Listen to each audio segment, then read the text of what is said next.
We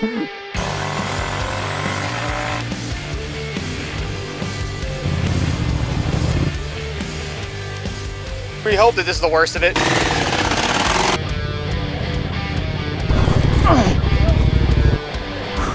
I'm trying to die out here.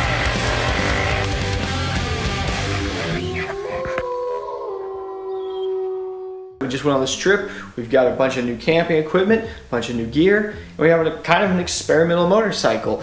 I thought it'd be really good to kind of go over all that, show how it all held up, show it worked, show it didn't work, and show what we need to change and what potentially actually broke on the trip. Because yeah, some things did break. Initially we had this plan that me and my brother, whose bike was really fresh, we were gonna go do like an overnight somewhere, try everything out, make sure everything was good, then do the main trip. And that did not work out that way because the trip kind of ran up on us, just trial by fire. We got out there, Ian's bike blew a clutch out, mine had a few little issues. Everyone's bike had issues, even the real adventure bike. So I don't feel terrible about it. I'm sure some of you out there were expecting this thing to just crack in half. I'm sure some of you that wanted to see that. There's always a few haters out there. But the reason this is on the floor here, I do need to explain real quick, is you can put this in like ground tent mode. I actually was filmed an ad for the second video. If you saw the public version where I was in the tent doing an ad for NordVPN, that was all done right here. And I thought it was gonna be really obvious and funny, like people would get a kick out of it. But everyone I've seen now said, no, they thought it was real. So Patrons, you won't know what I'm talking about. That is an ad, don't worry about your Patrons. You don't need to worry about ads. I was an action, I'm sorry for deceiving you. We had a chair and a table we took with us. These were just some cheap chairs and tables I got on Amazon. Both did their job. There's nothing really exciting to say about that. These are the flashlights from Olight. Absolutely insane these flashlights are. Not only did we get stuck in the woods on that one night, the second night, both nights, I ended up setting up camp in the dark. This was my setup. I walked around like this, and then if I didn't want to be blinding people, I did the old super low light version. M2R Pro. Bam, God, this thing is, this is hard to show off. I'm gonna have to do a better job. I think next time we go out camping or somewhere out dark, I'll be sure to really like try to film a bit of just like the ridiculous throw that this thing has. Really glad I had these, and Olight gave me a discount code to pass on to you guys. If you own one of these lights or if you've bought one, let me know what you think in the comments, because these things are cool. I'm glad I have these. Chair needs some work. It was free. Okay. I've got all my cooking stuff here. I wanted to kind of go over that. This is just one of those cheap, generic, whatever cooking thing. Pretty much all this stuff for like under 30 bucks or something. And there's stuff out there that's like 5 times the cost of that. Is it worth it? I don't know, probably. Like you said, just like those flashlights, you can get spoiled on really nice stuff, and then once you go there, you're like, well, I don't want to go back. But these things are an investment, you know? For right now, for just a quick little camping, I think I used this like 4 times in total. It worked fine. Let's talk about where I slept. And to start with that, we'll start with this. The sleeping bag. Just one of the just cheaper Amazon ones, and that's fine and all. This is saying it's good down to 60 Fahrenheit. It wasn't super cold, but it was like 40, 41. This just did not cut it. I was cold. I did set myself up terribly because I was wearing like heat out gear. I should have been wearing like, if I was wearing thermals, I might have been okay. I will use this thing when it's warm. Talking about this stuff like I'm an expert. I've been on one trip. Let me tell you about camping. I'm trying to be realistic. I don't know everything. Little inflatable pillow. Nothing that exciting to say other than that. It did its job, it did it well. The Haven tent. Hammock tent. Yes, it can be a tent or a hammock. It can do both. What was it like to sleep in? Is it easy to set up? You know, I've had a lot of questions about this. I apologize first of all for not showing, you know, setup stuff and all that with it. Like I said, both times was just hectic and we were setting up in the dark. There is a slight issue that me and my brother both noticed, is that, you know, this tent really needs to be, when it's in hammock mode, it needs to be very tight if it's going to be flat. And unlike a normal hammock, that won't cause it to flip over because you're kind of suspended under like the high tension line. Those tree hammock strap loop things there, it's like always the one that you can reach on your own is okay, but you always feel like you need to get to the next one. And with 2 people, it's not a problem because y'all can kind of push on the tree or yank on the rope and you just help each other out. And so me and my brother, I think both times we set them up, we had to like go over there and help each other crank the thing over to like the tightest setting. So I have a solution for next time we go camping that should fix that. It's a very simple little solution. Otherwise, this thing did just fine. It was pretty darn comfortable. I slept on my side most of the nights because I'm kind of a side sleeper and I was very comfortable in it. I said I wouldn't have known I was in a hammock, you know, if I woke up in the middle of the night. It was just this thought like I said, it was in a cot or a small bed that sways slightly. A couple little things, like I said, I would change, but so far nothing's catastrophic. So that brings us to the luggage. Let's start up front with our Nelson Rig tank bag. Did this work? Did it fail? Did my stuff go all over the place? Did water get in it? This was solid, this was good. I will say trying to read your phone off of this was way harder than I thought, and we are going to do some changes with that in a coming video. This bundle of wires, this was my charging solution. You need to have probably at least one USB thing to charge something so you can blast your phone back up. For myself, since I am a silly YouTuber and I'm trying to film everything, I needed the ability of charging all kinds of things here, and this fire hazard of a mess never caught fire and worked just fine. I'll probably make this on a relay. Four USBs I can charge at once on this thing, so. However, moving on to the other end of the bike, the Tusk fender bag that we turned into kind of a weird tail bag that was our tool holder didn't fare so well. As you can see right here, we did wear a hole right through this. Also caused some issues on the bike. I'll have to show you that here in a little bit. I put tools in here which made this rigid, and I used it to sort of bridge the gap across where the little rack that sits on the back of the bike goes to the stunt loop on the back, and that gave me a bigger platform to put my bag on. Otherwise, I just wouldn't have had enough room to actually put any luggage back there. Kind of rigged this up and used it in a way that wasn't really intended to be used for, and we paid for that by tore some things up because of this. This was just a cheapo bag. It's a dry roll bag. I think this was 20 liters. I just needed a little bit more storage, so I picked this thing up right before the trip. It was one of those, you know, prime items, showed up just like that. I mainly just had my clothes in this thing and I think my sleeping bag. I mean, it definitely got muddy and wet at times, but yeah, this is just a very cheap dry roll bag, and it did its job. So this was our main bag. This was from Reacts.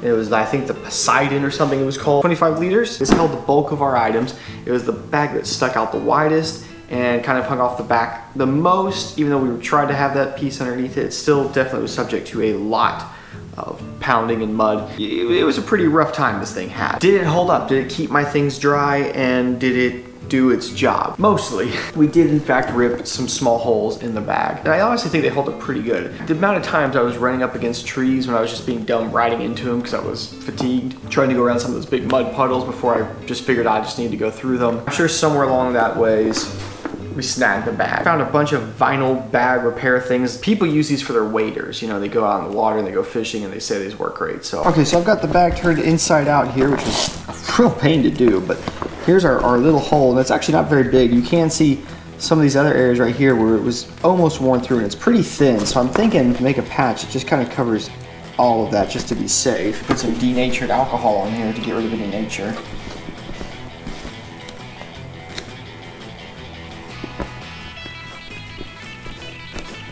Here level 8 to 12 hours. According to the interwebs, that should give me a nice flexible repair. It's been like 8-9 hours. It's flexible, which is what you want, see? Okay, so here's our trouble spot from the other side. I scrubbed all this stuff down when I got home. Put some of this glue around, but to make it not just like a blob of glue, if you want it to look nice and pretty, you should put some masking tape around. So this whole kit's pretty cheap. Even if I used all of it for this one patch, it'd be whatever. Keep this pretty level. That should be good. Check out our patch here. I did pull the tape off. Didn't do that on camera, sorry. You kind of need to pull off, like when you have some tape like this marking something up, you don't want to let the glue fully cure, because then your tape would be fully cured too there, so that's no good. So we actually pulled it off. See, it's got a nice straight lines here. I've got the back closed right now, look. Still very flexible. So I think that's a good repair there. I think you can repair these things. Let's talk about the motorcycle gear I wore on this trip. It's a venture gear, which is new and interesting to me. We'll start from the top to go down. Helmet. This was a Scorpion, like 950 EXO thing. I believe that's what it's called. Whoa, modular helmet, right? So, first modular helmet I've ever owned, which I was like, I don't know, you know, everyone's always kind of, it's like a thing in the motorcycle world. We're nervous about these things. Yeah, overall, this was a good helmet. I like this thing. It did what I wanted it to do. The venting on this thing is actually great. When you open this chin vent, you can actually feel at highway speeds, you can feel the air coming right in. A lot of dual sport helmets, their venting is more like a street bike helmet, in my opinion. They just, that I've never seen one work so well. Then you got a big center vent up here. It's got one of those, I think, wicking sort of liners in there. This helmet, like I said, I liked it. It was good. One issue I ran into with this helmet, I thought it was like falling apart because it got real rattly where the thing connects, right? It's pretty good closure when this thing clicks down. It was all rattly on me out there, and I thought, why the hell this thing's falling apart? It's not like I wrecked or anything. Why is this thing all rattly? Well, it turned out to be was this lever little button right here. This is what releases the hingy bit, whatever. And I got so much dust in it. I think at one point I went to release it and some dust must have gotten up in there. And I guess it wasn't releasing all the way. I didn't realize this until I got home and cleaned all this stuff up. And this thing had to go through a really good cleaning. I mean, I gutted the whole thing out of all the electronics I put into it, pulled all the pads out, hand washed those, and just had to blast this thing under like the bath faucet, turning in all different directions. I had like a dishcloth with some soap, just scrubbing it all down, rinsing water all through it. And then I had a bunch of dirt in this latch right here that got up in it.